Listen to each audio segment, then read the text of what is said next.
Hello friends, मैं Firoz Memon Davos में आप सभी का स्वागत है। फिलहाल हम आए हैं भिवंडी खाड़ीपार इलाके में और मैं आपको बता दूं कि ये इलाका ग्रामीण क्षेत्र में आता है और यहाँ पे एक जनसभा लगने वाली है। ये जनसभा जो है सुरेश म्हात्रे उर्फ बाल्या मामा इनके समर्थन में लगने वाली है, जो कि इंडिया अलायंस महाविकास आघाड़ी के कैंडिडेट है।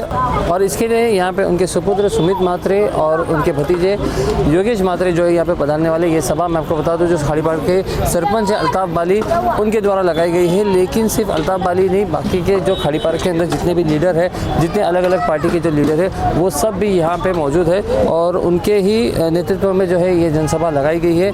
तो देखते हैं क्या सारी चीज़ें। लेकिन मैं आपको बता दूं कि खाड़ीपार के बहुत सारे मसले हैं, क्या उसके ऊपर आज यहाँ पे बात होती है। खाड़ीपार में सबसे बड़ा मसला पानी का है, उसके बाद में यहाँ पे जो है सड़कों के मसले तो काफ़ी हल हो चुके हैं, लेकिन पानी का है, सरकारी अस्पताल का है। तो ये सारे मसलों के ऊपर क्या बात होती है, आइए देखते हैं।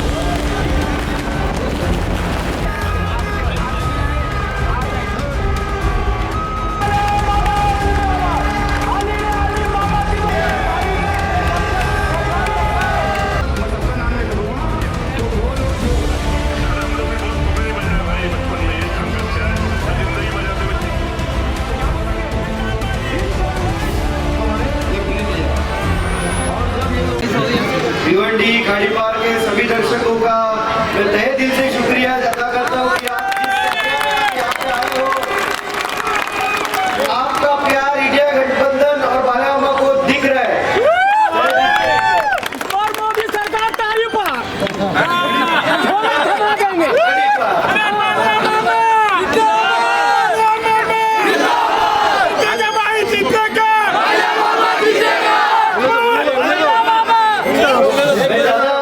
बोलूंगा नहीं, पर 2 मिनट आपका जरूर लूंगा कि ये लड़ाई जो अब हम लड़ रहे हैं ये सिर्फ इलेक्शन तक सीमित नहीं है। ये लड़ाई उन लोगों के खिलाफ है जिन्होंने कभी टोरेंट के खिलाफ आवाज नहीं उठाया।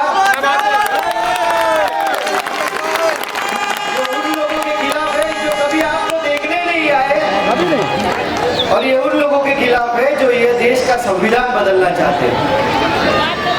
तो मैं इतना ही कहूंगा, इस बार आपको सभी को, आपके परिवार को, सभी दोस्त को 20 मई के दिन घर से सुबह 7 बजे से निकलना है। ऐसा नहीं कि दोपहर को जाऊंगा, शाम को जाऊंगा। सुबह से 7 बजे से यहाँ पे पोलिंग बूथ पे लाइन लगनी चाहिए और वोटिंग परसेंटेज बढ़ाना है। नहीं तो हर साल देखते हैं यहाँ पे 40% वोटिंग होता है, 40, किसी को पड़ी नहीं रहती है। पर अगर आप आपका हक नहीं जमाओगे तो आपका हक कोई और ले जाएगा। और अगर आपको अपना हक चाहिए ना, तो वो हक आपको 20 तारीख को बाल्या मामा को तुतारी बजाने वाला इंसान है, उसको वोट दे के दिलाना है आपको। सही बात है। तो बाल्या मामा का दूसरे नंबर पे तुतारी बजाने वाला आदमी, उस बटन को दबाकर बाल्या मामा को जिताओ, इंडिया गठबंधन को जिताओ। जय हिंद, जय भारत। सुमित भाई, क्या कहेंगे, आज खाड़ीपार में आपकी सभा लगी थी, थोड़ा बताएंगे इसके बारे में।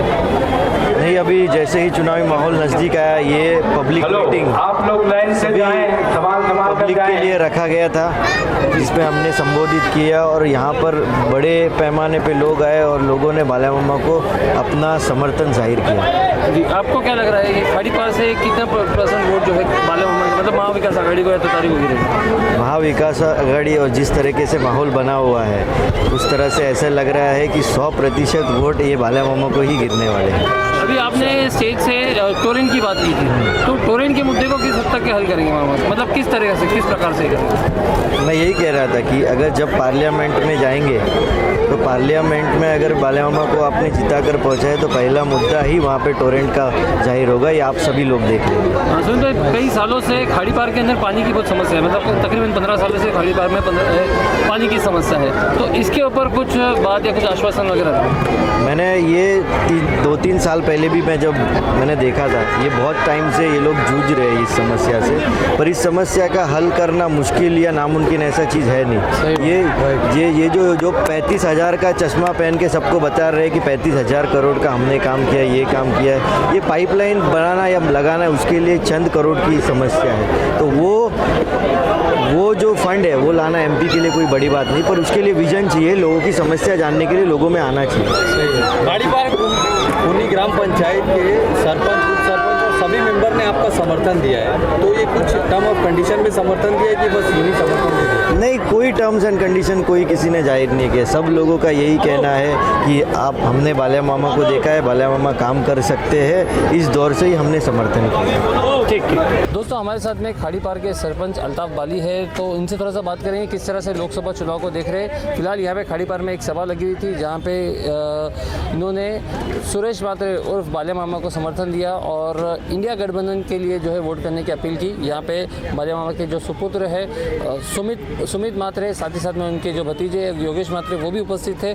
तो हम अल्ताफ बाली से जानेंगे कि किस तरह का माहौल है यहाँ पे और किस तरह के वो काम कर रहे हैं। तो अल्ताफ भाई, थोड़ा सा आप बताएंगे कि क्या माहौल चल रहा है खाड़ीपार के अंदर? खाड़ीपार के अंदर ज़्यादा से ज़्यादा माहौल बोले तो अगर आप चाहे तो मैं बोल सकता हूँ कि 100% माहौल इंडिया अलायंस का ही है, इंडिया गठबंधन का है। और मैं खुद सरपंच खूनी गांव का और तमाम मेंबर और एक्स जो मेंबर थे वो और तमाम जितने यहाँ के पॉलिटिशियन हैं जो एक दूसरे को ना इत्तेफाकी भूल के सब एक साथ जुड़ के मदद कर रहे हैं और इंडिया अलायंस के लिए बहुत मेहनत कर रहे हैं। और मैं सबसे ज़्यादा खुश इस बात से होगा जो लोग इलेक्शन नहीं लड़ते हैं, जो सामाजिक खिदमत में रहते हैं, वो और भी ज़्यादा तादाद में मेहनत कर रहे हैं। और यंग बच्चे, मैं उनका भी बहुत बहुत शुक्रिया अदा करता हूँ, क्योंकि कोई भी सभा अरेंज करना कोई इजी काम नहीं है और कोई भी इलेक्शन लड़ना विदाउट यंग बच्चों के बहुत खाली है। यंग बच्चे और जितनी आज मैं तारीफ़ करूँगा खाड़ीपार की लेडीज़ की, 7:30 बजे से लेकर 10 बजे तक लेडीज़ लोग बैठे, सब अपना घर का काम जो भी था वो छोड़ के, तो उनका भी शुक्रिया अदा करूँगा। जितने बुजुर्ग थे, जितने यंग और बुढ़े लोग थे, सबका शुक्रिया अदा करता हूँ। मतलब भाई, इसके पहले देखा गया कि खाड़ीपार में जो है ना मिली जुली वोटिंग होती थी, मतलब कि ना किसी एक पक्ष के अंडर में नहीं, मतलब कि तरह तरह के यहाँ पे विचार के। तो इस बार क्या माहौल है, मतलब इस बार किस तरह से लोगों ने अपना साइड बनाया है?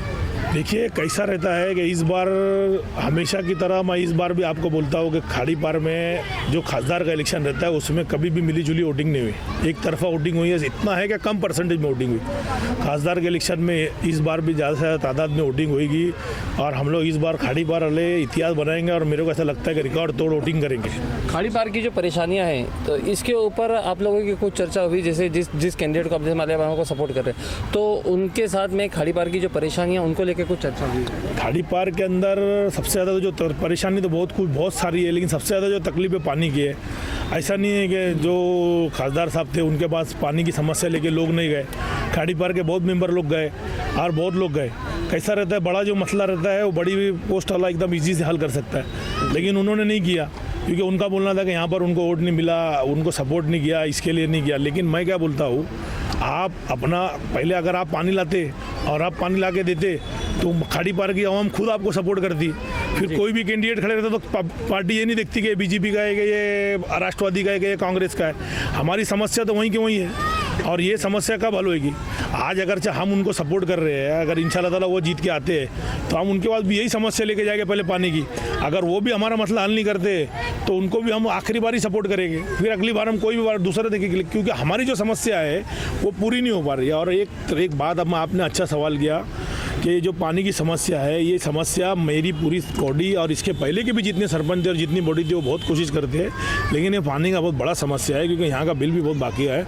और दूसरा यहाँ पर कैसा, जब तक का 24 घंटा पानी का सुविधा नहीं होएगा, जब तक कोई और लाइन से हमारे को अटैच करके या हमारे को 2-3 MLT पानी बढ़ा के नहीं देंगे तो हमारा मसला हल नहीं होने वाला। तो मैं एक ही रिक्वेस्ट करूंगा हमारे सुरेश मात्रे उर्फ बालिया मामा से कि इंशाल्लाह ताला आप अगर जीत कर आए तो हमारा सबसे बड़ा जो मसला है पानी का वो मुद्दा हल करें। और इधर जो है सब लोग आपको मिलजुल के सपोर्ट कर रहे हैं, बहुत मेहनत कर रहे हैं, तो मैं आपसे पर्सनली रिक्वेस्ट करूँगा कि पानी का मुद्दा, और भी बहुत से मुद्दे हैं। यहाँ पर सरकारी हॉस्पिटल नहीं है जिसके लिए हम लोग मेहनत कर रहे हैं। खाड़ीपार बहुत सी चीज़ से आज तक जो है महरूम रहा है। और देखो आप इतिहास उठा के देखेंगे ना, तो मैं कोई मेरी खुद की तारीफ करना नहीं चाहता हूँ। मैंने भले आमदार से बोल के या किसी और से बोल के, ज़्यादातर तो आमदार से बोल के, मैंने यहाँ पर RCC रोड बहुत तादाद में बनाया। पहले तो रास्ते भी बहुत ख़राब थे, चलने के लोगों को तकलीफ थी, यहाँ पर रिक्शा वालों की चीज़ें टूट जाती थी, बहुत तकलीफ रहती थी। तो ऐसी बहुत सी समस्या है जो हल किया हो। और इंशाल्लाह ताला मेरे को उम्मीद है कि इंडिया अलायंस इस बार जीतेगी और पूरे भिवंडी में नहीं पूरे देश में अगर सरकार बदली होगी तो कुछ ना कुछ मसला हल होएगा। जी।